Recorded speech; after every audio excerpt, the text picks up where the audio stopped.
રાજ્યના જમીન મહેસૂલ ક્ષેત્રે રાજ્ય સરકારનો એક એવો નિર્ણય જે લાખો લોકોની વર્ષો જૂની મૂંઝવણનો અંત લાવશે। હવે ગેરકાયદે ગણાતી ઇનામી જમીનો કાયદેસર થશે। સૌથી મોટી રાહત એ છે કે હવે લોકોએ 30 દિવસની લાંબી નોટિસના સમયગાળામાંથી પસાર નહીં થવું પડે। જો તપાસની જરૂર જણાશે તો જ માત્ર 7 દિવસની રાહ જોવી પડશે। એટલું જ નહીં, જો તમારી જમીન રીગ્રાન્ટ કરવાની બાકી હોય અથવા રીગ્રાન્ટ થયા પછી કબજા કિંમત ભરવાની રહી ગઈ હોય તો હવે ચિંતા છોડો। સરકારના નવા નિર્ણય મુજબ પ્રવર્તમાન જંત્રીના માત્ર 20% રકમ ભરીને તમે તમારી જમીન નિયમબદ્ધ કરાવી શકશો।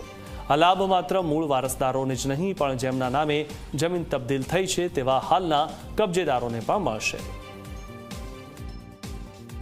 1 વર્ષ અથવા વધારે સમયથી ફેરફાર નોંધ ન હોય, લિટિગેશન દાવો પડતર ન હોય, રેકર્ડ પર શાંત કબજો અને કેસ પેન્ડિંગ ન હોય, કારણ કે કોઈને અન્યાય ન થાય એ પણ જોવાની જવાબદારી એ રાજ્ય સરકારની છે।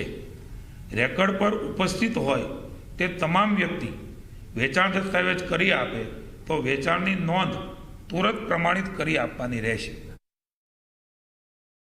હજારોની સંખ્યામાં આવા કેસ છે। હું આશરે કહું તો 50,000ની આસપાસ આ કેસો હશે ને આવતા રહેતા હોય છે। એમાંથી મુક્તિ મળશે। લાંબી મુદતો થતી, મેં કહ્યું એમ ખરીદનાર અને વેચનાર પક્ષે વિલંબ થતો, જેનાથી અનેક જોખમો એ ઊભા થતા, ધંધો ડીલે થાય, આખો પરિવાર એ કાયદાકીય લડાઈમાં દુઃખી થાય। વેચનારને નેલાની મૂળભૂત જોગવાઈ અનુસાર વાંધો ન હોય તો વેચાણની અસર તરત જ થાય એ મુખ્ય હેતુ છે। 135 દિનની નોટિસ એ બજાવવામાં આવશે નહીં।